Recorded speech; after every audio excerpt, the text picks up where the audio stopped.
വടക്കൻ കൊറിയയിൽ അമേരിക്കൻ നാവികസേന രഹസ്യമായി ചാര ഉപകരണം സ്ഥാപിക്കാൻ പോയതിൻ്റെ ചില കഥകൾ പുറത്തുവന്നു. നോർത്ത് കൊറിയയിലെ കിം ജോങ് ഉന്നിനെ ലക്ഷ്യം വെച്ചാണ് ട്രംപ് ഭരണകൂടം ഇത് ചെയ്തെന്നാണ് വിവരം. കിം ജോങ് ചൈന സന്ദർശനത്തിന് പിന്നാലെ ഈ വാർത്ത അമേരിക്കൻ മാധ്യമങ്ങൾ പുറത്തുവിട്ടു. ഈ വാർത്തയുടെ വിശദാംശങ്ങൾ നൽകാൻ PPA ജെയിംസ് നമുക്കൊപ്പം ചേരുന്നു. Good morning PPA James. Good morning SKN. ചതയൊക്കെ എങ്ങനെയുണ്ട് കാര്യങ്ങൾ നന്നായി പോകുന്നു. ഓണായിട്ടൊന്ന് ആഘോഷിക്കാൻ സമയം കിട്ടിയില്ല പുറത്ത്. ഇന്നലെ ഉറക്കം ലേശം കുറഞ്ഞെന്ന് തോന്നുന്നു. നന്നായി ഉറങ്ങി SKN. നന്നോ? ഉറക്കത്തിനൊന്നും ഒരു പ്രശ്നമില്ല. എനിക്കൊരു സംശയം ഇല്ല. പുറത്തൊക്കെ കേട്ടു.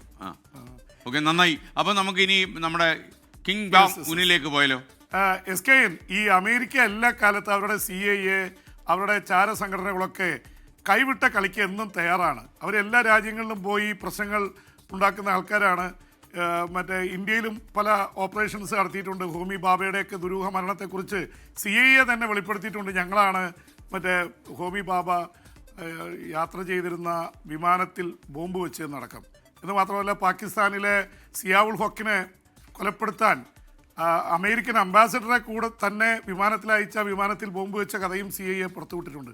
ഇപ്പോൾ വരുന്നത് ഒരുപക്ഷെ അമ്പരപ്പിക്കുന്ന കഥയാണ്. കാരണം വടക്കൻ കൊറിയയിലെ കിം ജോങ് ഉന്നിൻ്റെ ഒരു രാജ്യത്ത് ഒരു ഈച്ച പോലും കയറായാളെ അനുവദിക്കില്ല. അത്രയും ഇൻ്റലിജൻസും സംശയവും വെച്ചാണ് ഓപ്പറേറ്റ് ചെയ്യുന്നത്.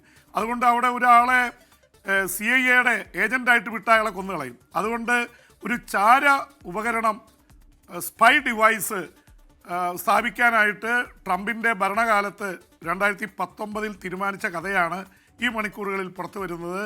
എന്ന് മാത്രമല്ല, ഒസാമ ബിൻ ലാദനെ വധിച്ച അമേരിക്കൻ സീൽസ് അവരുടെ റെഡ് സ്ക്വാഡ്രനാണ് ഈ ദൗത്യം ഏറ്റെടുത്തത്. അവർ -4 ഡിഗ്രിയൊക്കെയുള്ള തണുത്തുറഞ്ഞ കടലിൽ അവർ തണുത്ത് വിറച്ചാണ് പരിശീലനം നടത്തിയാണ് അങ്ങോട്ട് പോയത്.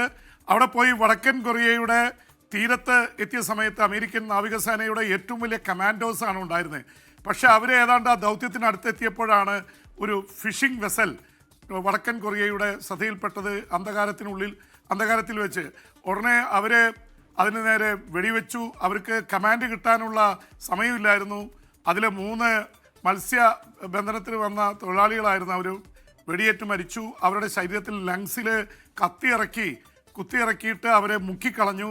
അതിനിടയിൽ പിന്നെ അമേരിക്കൻ ചാര ഉപഗ്രഹങ്ങൾ ചുറ്റുകൊടുത്ത് വടക്കൻ കൊറിയയുടെ സൈന്യത്തിൻ്റെ ആൾക്കാരുണ്ട് എന്ന് കാണിച്ചു. അങ്ങനെ ആ പദ്ധതി അബോർട്ട് ചെയ്തു എന്നുള്ള തരത്തിലാണ്. കാരണം ഇത് ഉപയോഗിച്ചിട്ട് കിം ജോങ് ഉന്നിൻ്റെ രഹസ്യങ്ങളും അദ്ദേഹത്തിൻ്റെ സംസാരം, കമ്മ്യൂണിക്കേഷനും ചോർത്താനുള്ളൊരു പദ്ധതിയാണ് ഇട്ടത്. ഒരുപക്ഷെ കിം ജോങ് ഉൻ അമേരിക്കയ്ക്ക് എന്നും പേടി സ്വപ്നമാണ്. അമേരിക്കയിലേക്ക് ഏത് സമയം മിസൈൽ അയക്കുമെന്ന് പറയും. ഇപ്പോൾ ചൈനയിൽ പോയി കിം ജോങ് ഉൻ കഴിഞ്ഞ ദിവസം പോയതിൻ്റെ പിറകെയാണ് വടക്കൻ കൊറിയയിൽ അമേരിക്ക നടത്തിയ ഈ ഓപ്പറേഷൻ്റെ കഥകൾ ന്യൂയോർക്ക് ടൈംസ് അടക്കമുള്ള അമേരിക്കൻ മാധ്യമങ്ങൾ ഇന്ന് ഈ മണിക്കൂറുകളിൽ റിപ്പോർട്ട് ചെയ്തിരിക്കുന്നു. ലോകത്തെവിടെയായാലും ഏത് സമയത്തും 24 വാർത്തകളും ഓഗ്മെന്റഡ് റിയാലിറ്റി പാക്കേജുകളും എക്സ്പ്ലെയിനറുകളും വിശദമായി കാണാൻ ഞങ്ങളുടെ YouTube ചാനൽ നിങ്ങൾക്ക് സബ്സ്ക്രൈബ് ചെയ്യാം.